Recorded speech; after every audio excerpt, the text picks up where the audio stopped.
Hello and welcome to the Goldenseal Podcast, a podcast created to celebrate 50 years of Goldenseal Magazine, a quarterly publication about West Virginia traditional life. I'm Lakin Blankenship, the editor of the magazine and your host for this series. In each episode, we'll be featuring clips from interviews and music from past interviews and performances by West Virginia musicians. This episode marks our final anniversary episode. If this podcast has been something that you've enjoyed, please let us know. We do hope to continue this podcast, though that may look different in each episode moving forward. What remains the same is that we have a large collection of oral histories here at Goldenseal, currently housed on cassette tape that we're working to digitize. I personally feel this podcast is a great way to share clips of those past interviews, stories, tunes, and songs, and that's why I will continue to make these episodes. The stories we tell matter, and I think our publications help shine a bright light on all the positive things we have to share from our state, and in today's day and age, we could all use a few bright points. I'm proud of our magazine and how we can share the stories of the people around our great state, but it is also fascinating to me to be able to hear these clips of folks now past, or to hear the voice behind current stories being shared. I do want to mention that our cover story for the winter issue is all about the Swiss tradition of Fasnacht in the Randolph County community of Helvetia.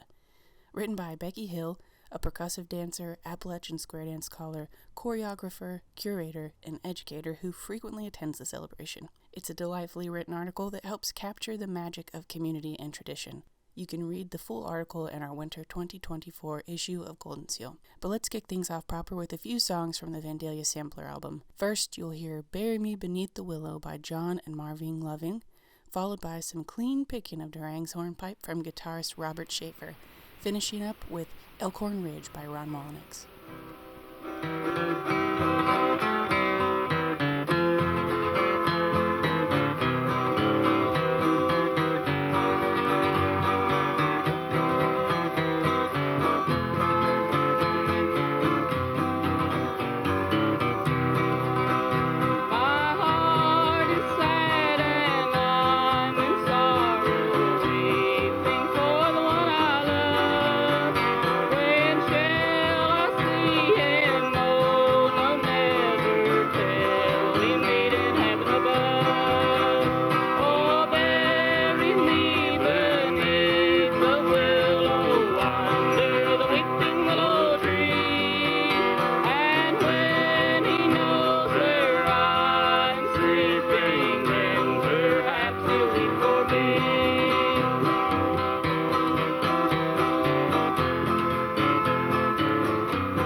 road at $1 and a dime. Give that dollar to my true love, and that old dime is mine.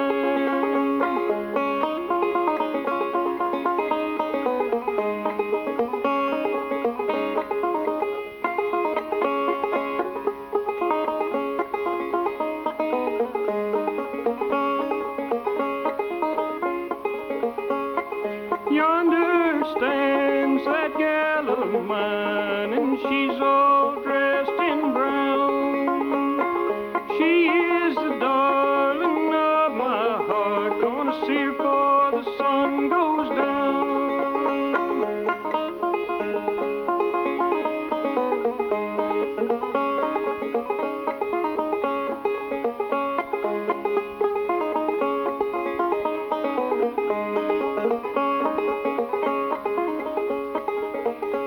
I'm standing upon old Elkhorn Ridge with my true love by my side, waiting for an eastbound train. I'm going to take a ride.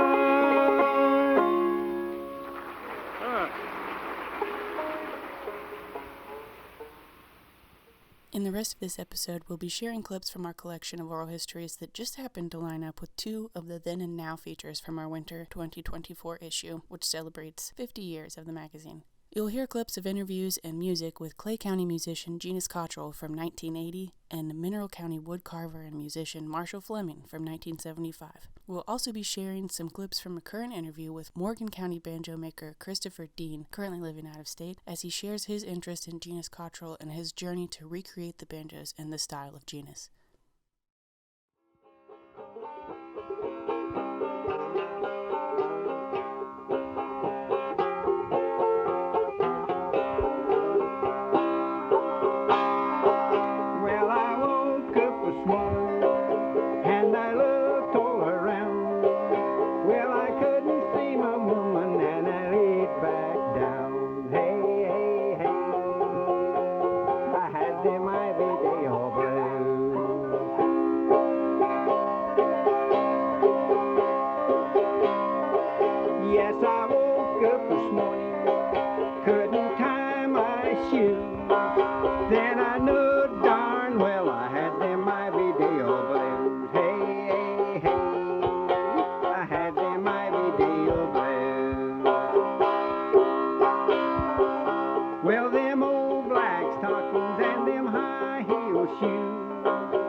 Beautiful. That's good, Did you write that? Yeah, that's one of my own arrangements. But wherever I am is the name of it. Here it's Iverdale Blues. But if I was in some other city, why, it'd be some other name. But you can tell the difference in the tone already. Oh, yeah.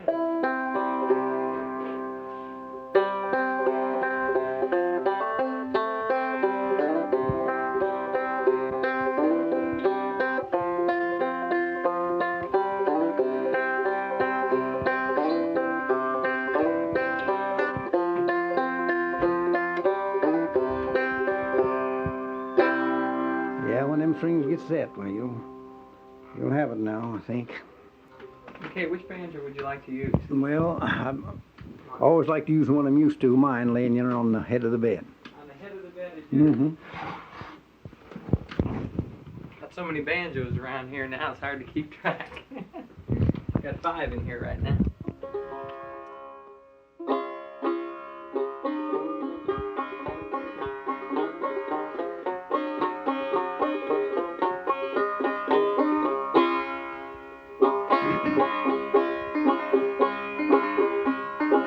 Well, I came home the other night, drunk as I could be. Seen a horse standing in the barn where my horse ought to be. And then I said to my wife, my pretty little wife, explain this thing to me. What's that horse doing out there in the barn where my horse ought to be? And then she said, you poor fool, you blind fool, can't you plainly see? That's nothing but an old milk cow my mama sent home to me. Then I said I've been around this world a dozen times or more, but a bridle and saddle on a milk cow I never did see before. Then I came home the next night, drunk as I could be. Seen a hat hanging on a rack where my head ought to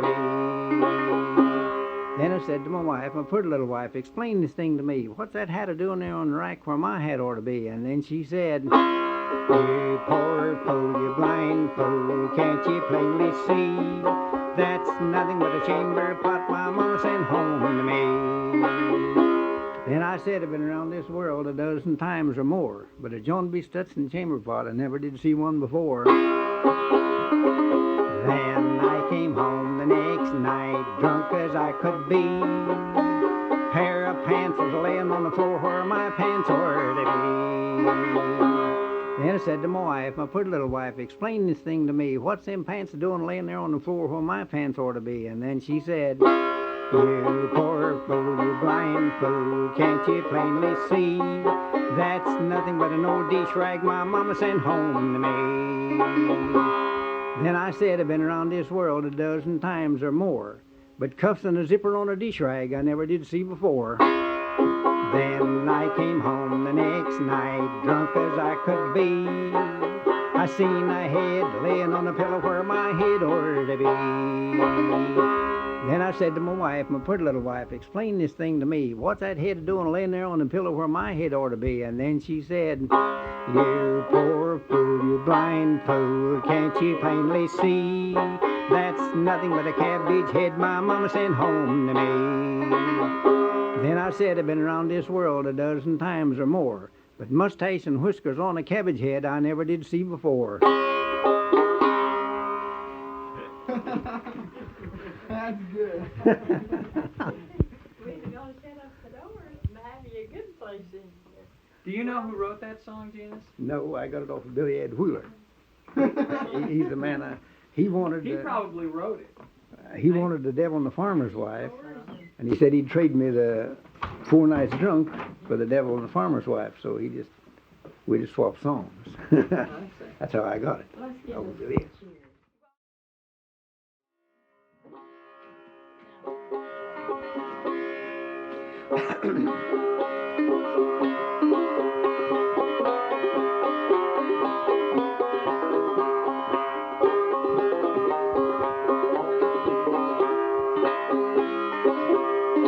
Well, the rat got drunk and he come out one day and he said, now boys, I've come to stay. Well, the old tomcat came slipping around, but the little old rat, he stood his ground.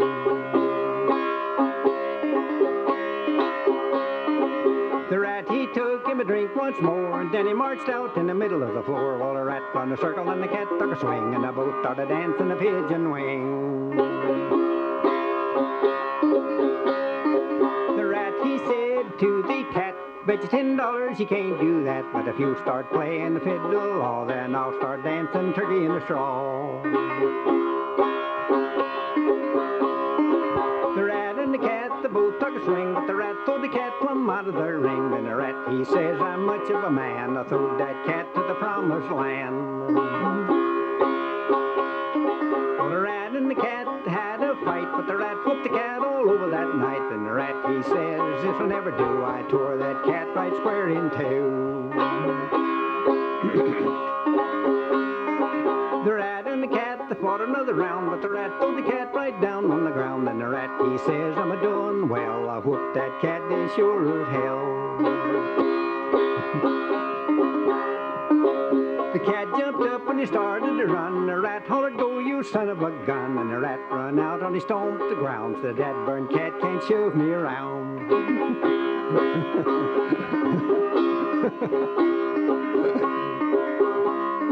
Then the rat turned around and he went back in, and he said, now boys, I'll drink my gin. Then the little old rat, he went to bed, said, I think that cat will soon be dead.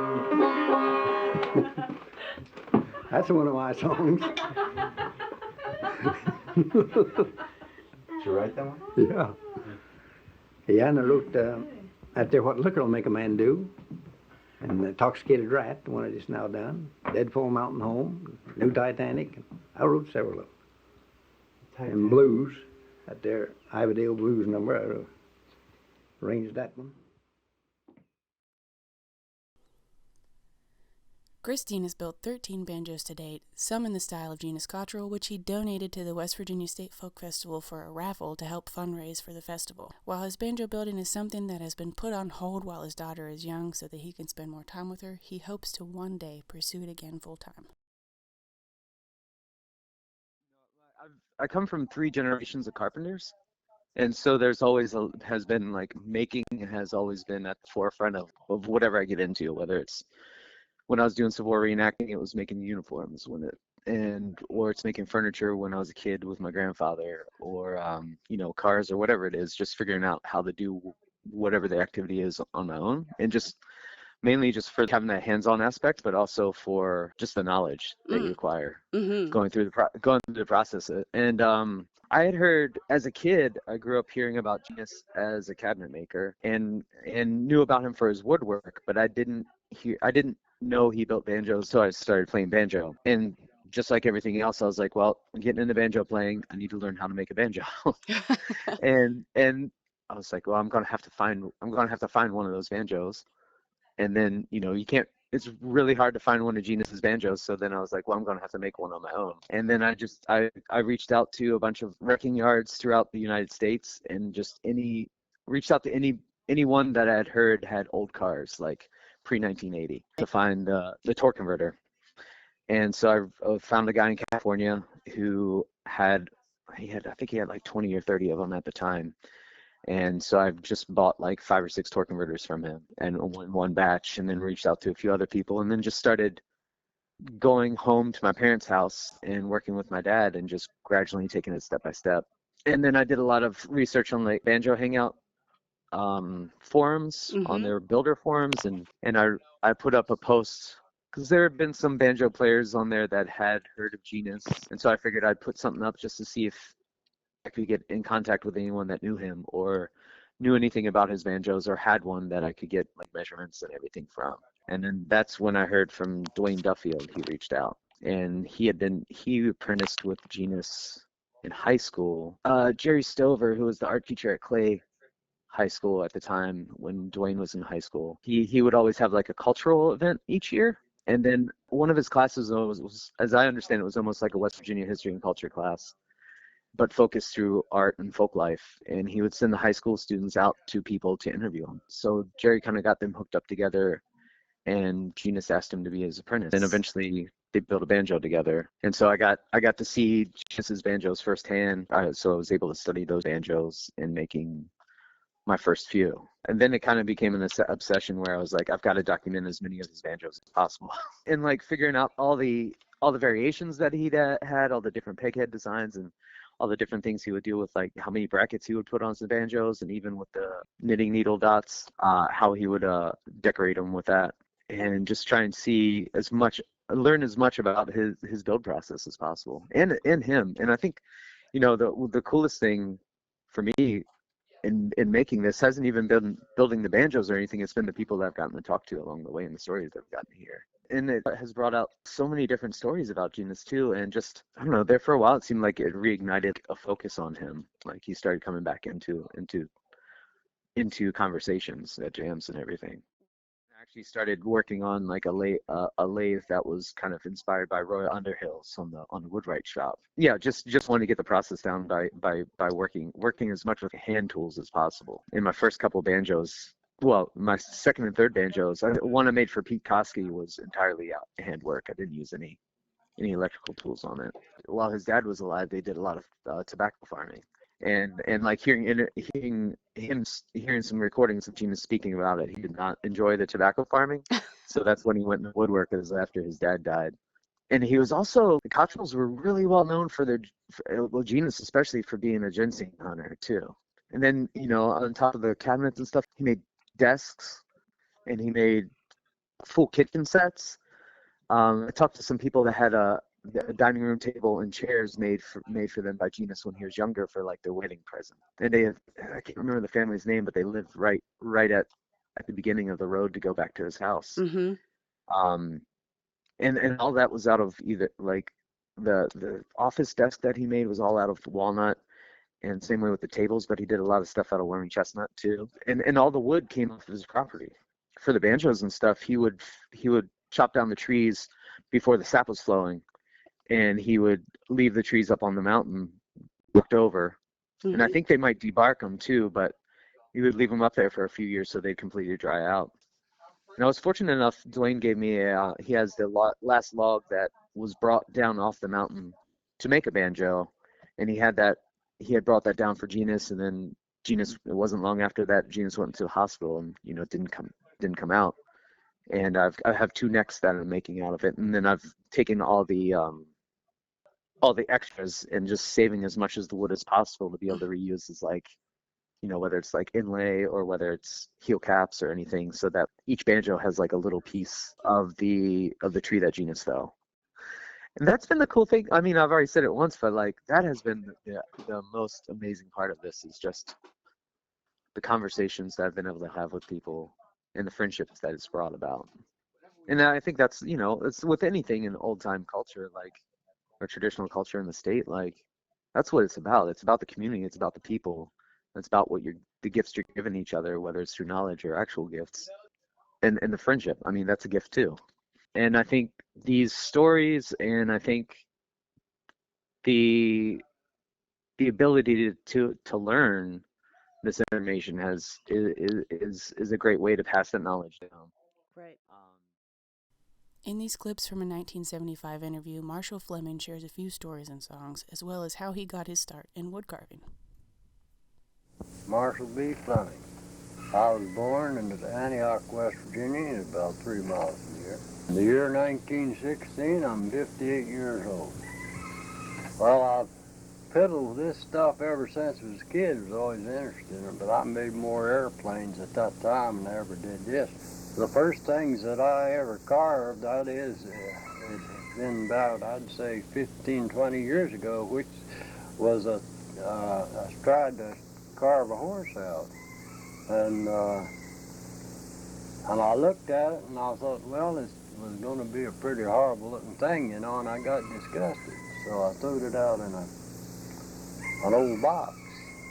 And it went on, I don't know, for about 3 or 4 months, and one day I picked it up and I kept working at it, and I think it turned out to be one of the best horses ever made. So then I decided I finished that, and I made 2 more like it, and I went and made a covered wagon. I think the first thing that ever I carved out was a small deer, well, if I remember now. But I always was I always liked to carve horses. I don't know why. Of course, I have carved out other things and prehistoric animals and things like that. In fact, there was something funny happened about one of them. I was up here one day and I carved a prehistoric animal out. It was one of those flesh-eating animals, and I fixed the eyes in it out of stuff off of Oregon where the notes was. And I painted them. I was up there one night. I had a lighting shop at that time, and I was up there painting out that night, and I kept looking at these eyes, and this thing, it kind of glittered just like it was going to come to life, and I set it up there, and I didn't finish till the next morning. But I was always interested in wood and building things. One fellow in particular told me that I could take an old block of wood that was rotten and make something out of it. But this little church down here that I finished, people all over the country come and see it, and it was made out of odds and ends, picked up, and then people donated a lot of stuff to me. There's been around, I guess, over 400 people in it. Oh, I play the guitar. I play bluegrass music and regular hillbilly. I'm not much of a singer, but I like to pick my music out. That is instrumental. But I'll sing you one song. But the first one, I'll try to pick the Carter family Wildwood Flower for you. Okay. And I never had a music lesson or anything.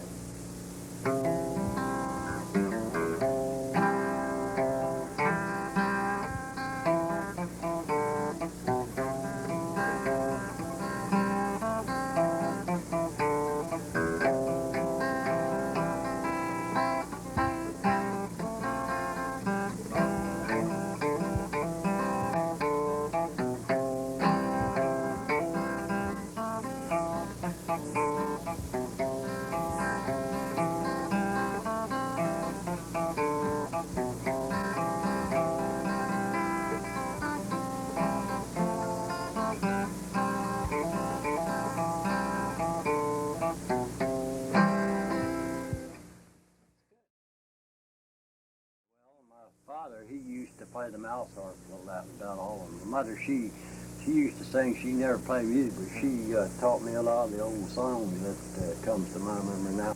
One of them I can recall, I remember when I was young, it still comes to me, and it was, I think her father learned it to her, and it was, "For the old man, he's old, and the old man, he's gray."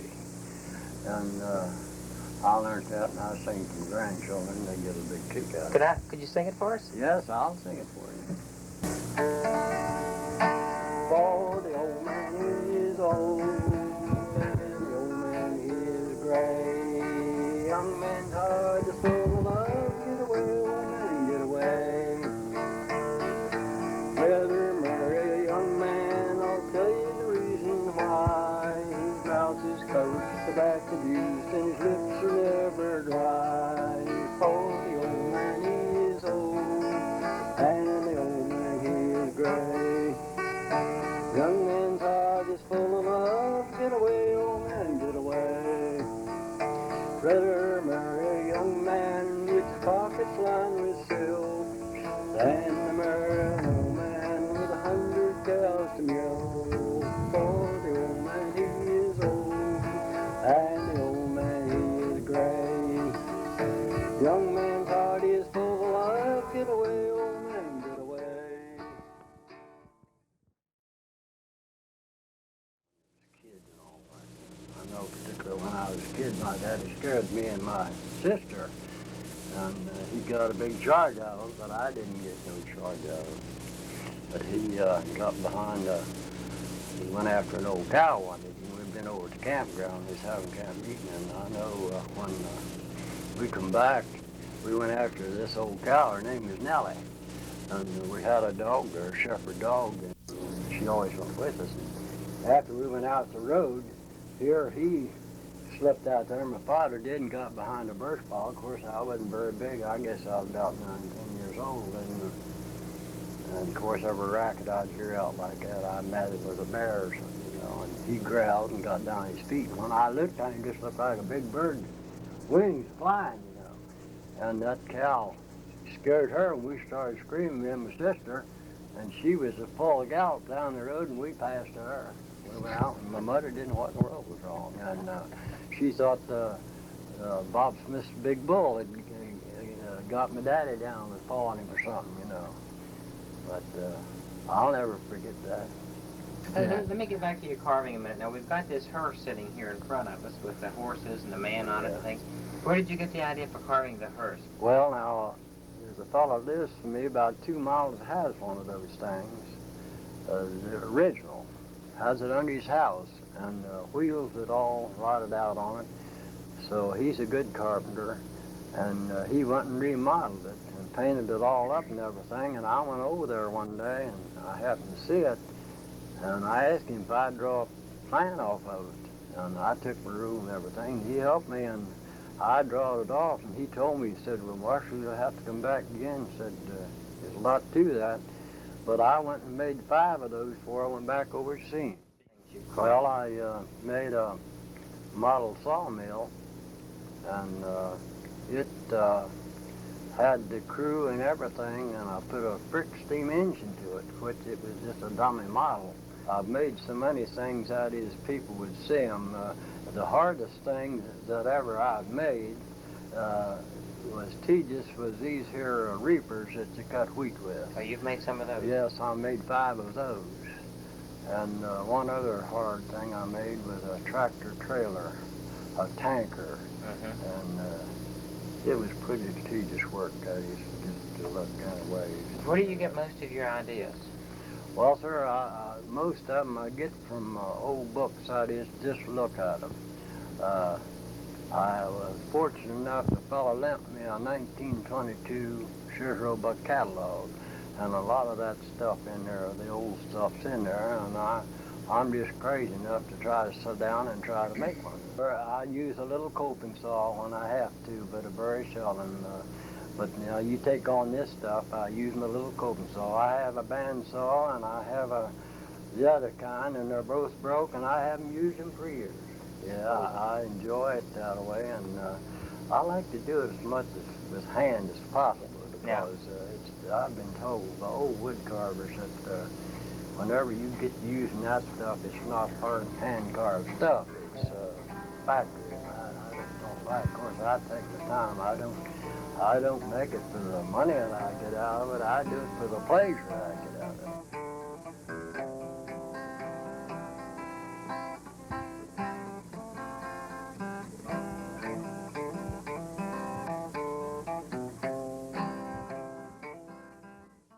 That concludes this episode. We do hope you've enjoyed listening. To learn more about these stories or subscribe to the magazine, please reach out to our office via phone or email, or by checking out our website at wvculture.org/Goldenseal.